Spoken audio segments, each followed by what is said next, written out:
সাহেবের কাছে একটি প্রশ্ন করতে চাই। আপনি যে সরকারের আইন উপদেষ্টা হয়েছেন সেটি কোন আইনের বলে আপনি আইন উপদেষ্টা হয়েছেন? আইন দেখাচ্ছেন কেন আমাদের আজকে? আজকে আপনার আইন দেখিয়ে আমাদেরকে জেলে পুরেছেন। আজকে মাহমুদুর রহমানের বিরুদ্ধে শতাধিক মামলা।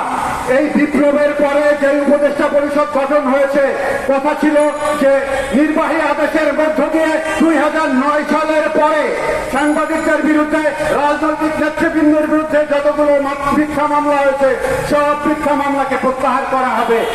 আপনি আইন দেখিয়ে আজকে মাহমুদুর রহমানকে জেলে পাঠিয়ে দিয়েছেন। আপনি কোন আইনের বলে আজকে সরকারের ক্ষমতায় বসছেন?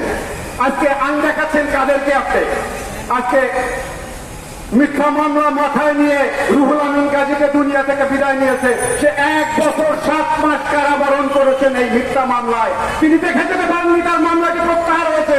এই সরকার ক্ষমতায় এসছে গত 7ই আগস্ট। কোথায় আজকে আমাদের সেই প্রতিশ্রুতিগুলো কোথায় গেল? আজকে আমরা তো আপনাদেরকে সহযোগিতা করতে চেয়েছিলাম। আপনারা আজকে আইন দেখিয়ে সেই ফ্যাসিবাদের দোষরদেরকে ক্ষমতায় রাখবার জন্য ষড়যন্ত্রে লিপ্ত হয়েছেন। আমরা বলতে চাই আপনাদেরকে সহযোগিতা করতে চেয়েছি।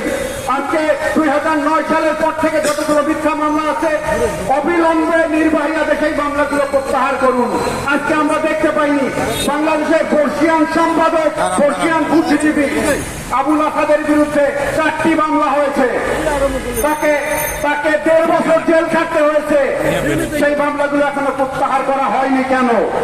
আজকে সেই মামলাগুলো দেওয়া হয়েছে। আমরা বলতে চাই এই জায়গা থেকে অবিলম্বে আজকে 48 ঘন্টার মধ্যে, আমরা 48 ঘন্টা সময় দিতে চাই, নির্বাহী আদেশের মধ্যে দিয়ে সবগুলো মামলা প্রত্যাহার করতে হবে। বাংলাদেশের সাংবাদিকদের কণ্ঠরোধকারী যতগুলো কালা কানুন আছে, digital security act, cyber security act সহ সবগুলো আইন বাতিল করতে হবে। আজকে যে বাংলাদেশে যে গণমাধ্যমগুলো বন্ধ করে দেওয়া হয়েছিল সেই গণমাধ্যমগুলোকে ক্ষতিপূরণ দিয়ে অবিলম্বে প্রচারণার ব্যবস্থায় নিয়ে আসতে হবে। সেই ক্ষতিপূরণ বাংলাদেশ সরকার দেবে। আর সরকার থেকে দেবে তার অনেক সোর্স আছে।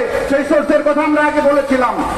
এটা যদি করতে ব্যর্থ হন তাহলে যেই প্রত্যাশা নিয়ে আপনাদেরকে ক্ষমতায় বসেছে, যেই জনগণ, যেই ছাত্র জনতা গণ অভ্যুত্থানের মধ্যে দিয়ে আপনাদের ক্ষমতায় বসেছে, সেই ছাত্র জনতা এখনো ঘরে ফিরে যায়নি। তারাই বাংলাদেশে এখনো রয়েছে।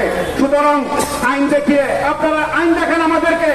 খুনিকে, একজন আওয়ামী ক্যাডারের খুনিকে নির্বাহী আদেশের বলে তার খুনের মামলা প্রত্যাহার করে তাকে হাইকোর্টের বিচারক নিয়োগ করা হয়েছিল। তিনি এখনো কিভাবে বিচারক হিসাবে হাইকোর্টে থাকেন এটা আমরা জানতে চাই। সুতরাং আসুন, আমাদের দাবি যদি অবিলম্বে বাস্তবায়ন করা না হয় এই আন্দোলন অব্যাহত থাকবে।